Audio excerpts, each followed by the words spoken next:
Hello guys, this is Manish Goyal, and after explaining the properties of determinants, today we are going to discuss that how we will use the properties of determinant while we are attempting to the questions of determinants and mainly the questions of proving of determinants को किस तरीके से solve करेंगे और properties किस तरीके से use होनी है वो मैं आप लोगों को एक्सप्लेन करने जा रहा हूं। और उससे पहले मैं आपसे ये कहना चाहूंगा कि क्वेश्चंस को शुरू करने से पहले ये सोच लें कि आपको क्वेश्चंस की प्रूविंग में लेकर के आना, राइट। और मेरा जो मानना है, आप सबसे पहले कोशिश ये करें कि पर्टिकुलर किसी भी रो या किसी भी कॉलम के सारे एलिमेंट को एक सा करने की कोशिश करें यूजिंग द प्रॉपर्टी नंबर 6 जो मैंने आप लोगों को एक्सप्लेन की थी कि हम पर्टिकुलर किसी रो के अंदर करस्पॉन्डिंग रो के एलिमेंट्स को किसी स्केलर से मल्टीप्लाई करा के ऐड कर सकते हैं या सबट्रैक्ट कर सकते हैं, उससे value of determinant will not change. तो आप कोशिश ये करेंगे कि आपको उस पर्टिकुलर रो या पर्टिकुलर कॉलम के सारे एलिमेंट को एक सा करना है।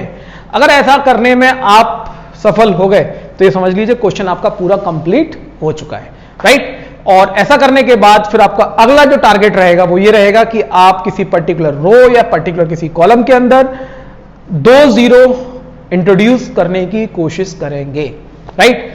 और इसके बाद अगर भी आपको ऐसा कहीं भी नहीं दिखा तब आपका टारगेट ये रहेगा कि आप कम से कम 3 जीरो पूरे डिटरमिनेंट में लाने की कोशिश करें और उसके बाद आप उसको एक्सपेंड कर दें और आपका क्वेश्चन कंप्लीट हो जाएगा। तो देखिए, पहला क्वेश्चन मैं आप लोगों को एक्सप्लेन करने जा रहा हूं, ठीक है।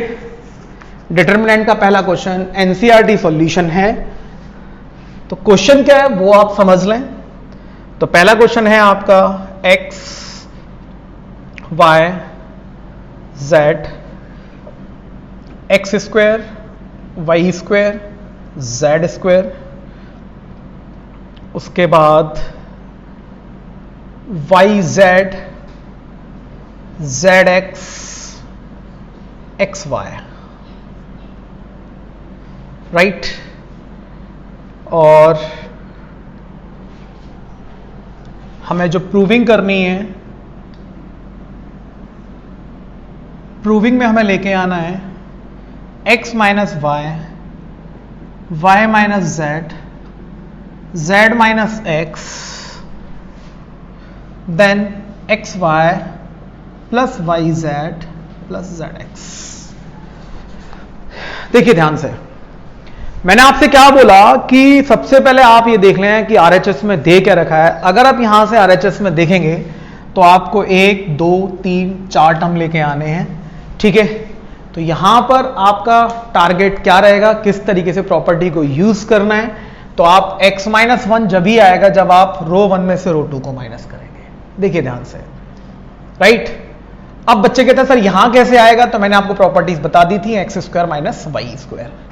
दूसरा y माइनस जेड कब आएगा, जब मैं R2 माइनस R3 करूंगा। तो मैंने आपको क्या बताया कि हमारा टारगेट ये है कि आप सबसे पहले ये देखें कि किसी रो या किसी कॉलम के सारे एलिमेंट एक से हो जाएं। तो वो यहां पे होते हुए नहीं दिख रहे हैं, तो आप आरएचएस में देखें कि आप इजीली इनमें से क्या ऑब्टेन कर सकते हैं यूजिंग द प्रॉपर्टी नंबर 6। तो मैंने प्रॉपर्टी यूज की, R1 में से मैंने R2 माइनस किया और R2 में से मैंने R3 माइनस किया। और ये प्रॉपर्टी हमने पढ़ी थी लास्ट की 2 प्रॉपर्टी। और ऐसा करने से डिटरमिनेंट पे कोई चेंज नहीं आएगा। तो यहां ध्यान से देखें आप कि मैंने R1 माइनस R2 किया, x माइनस वाई। जब मैं इसमें से इसको माइनस करूंगा तो x square minus y square, तो मैंने a square minus b square का फॉर्मूला यूज किया, तो ये आया। इसमें से इसको माइनस करूंगा तो सारे बच्चों को पता है y z minus z x आएगा। तो मैं यहां से अगर माइनस का z कॉमन ले लूं तो मेरे को x माइनस वाई मिलेगा, ठीक है बच्चों। उसके बाद अब मैं क्या करने जा रहा हूं, now I am going to subtract R2 minus R3। तो y माइनस z हुआ, देन इसमें से इसको माइनस किया तो y प्लस z और y माइनस z, यहां से इसको माइनस किया तो माइनस x कॉमन लूंगा तो यहां मुझे मिलेगा y माइनस z और यहां बचा आपका z स्क्वायर और ये xy। तो इतनी स्टेप सभी बच्चों को समझ में आ गई होगी कि मैंने क्या किया है। अब आप ये देख रहे हैं कि यहां कॉमन लेने वाली बात है, तो मैं R1 में से x minus y, x minus y, x minus y, R2 में से y minus z, y minus z, y minus z common ले सकता हूँ। तो मैंने R1 में से कॉमन लिया, ये आपको स्टेटमेंट में लिखना है, लेकिन मैं इसको फिलहाल यहाँ डायरेक्ट लिख दे रहा हूँ। तो मैंने यहाँ से x माइनस वाई कॉमन लिया, y माइनस जेड कॉमन लिया, ऐसा आप लिखेंगे taking common x minus y from row 1 and y minus z from row 2। तो इट इज़ 1।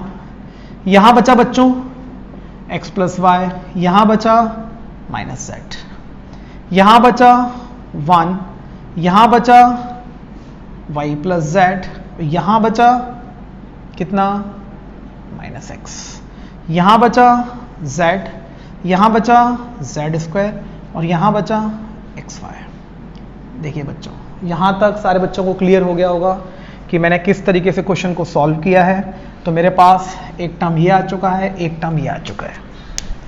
अब मेरे को देखना है कि z माइनस एक्स आ रहा है या क्या आ रहा है। अगला टारगेट मेरा क्या था, मैं बहुत टाइम ले रहा हूं, आराम से आपको समझा रहा हूं करना किस तरीके से क्वेश्चन को सॉल्व, कि अभी हमारा काम आसान नहीं हुआ है।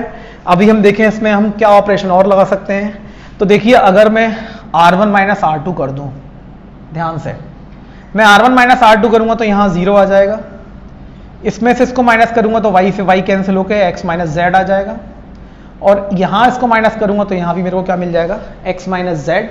तो जो कि x minus Z, z minus x एक ही बात है, राइट बच्चों। तो मैं इस क्वेश्चन को यहां कंटिन्यू कर रहा हूं। तो ये हो गया आपका x minus y, y minus z, और मैंने ऑपरेशन परफॉर्म किया है R1 माइनस R2। तो R1 माइनस R2 किया तो यहां ध्यान से देखेंगे आप, ये हो गया 0, इसमें से इसको माइनस किया, ये हो गया x माइनस जेड, इसमें से इसको माइनस किया, ये हो गया x माइनस जेड। यहाँ पे कितना आया 1, यहाँ पे कितना आया y प्लस जेड, यहाँ पे कितना आया माइनस एक्स, यहाँ पे कितना आया z, यहाँ पे कितना आया z स्क्वायर, और यहाँ पे क्या आया एक्स वाई। देखिए यहाँ तक सब बच्चों को क्लियर हो गया होगा। ठीक है बच्चों, जगह थोड़ी कम है, थोड़ा ध्यान से समझेंगे। अब मैं क्या करूंगा, फर्स्ट रो में से R1 कॉमन लूंगा, फर्स्ट रो में से R1 कॉमन लूंगा। तो यहां पे कंटिन्यू कर रहा हूं मैं अब। तो R1 कॉमन लेने के बाद, sorry x minus z common लेने के बाद ये क्या बचा, देखिए ध्यान से, यहां बचा मेरा 0, फिर बचा 1, फिर बचा 1, यहां पे 1, यहां y प्लस जेड, यहां माइनस एक्स, यहां कितना बचा बच्चों z, z square x y. अब आप देखिए, अब आपको मैंने क्या बोला था कि आपकी कोशिश ये रहेगी कि आप पर्टिकुलर किसी रो या किसी कॉलम में 2 0 कंसेक्यूटिव लेकर आए। तो देखिए, मैं अगर C2 माइनस C3 कर दूं, देखिए ध्यान से, C2 माइनस C3, तो मेरा काम आसान हो जाएगा।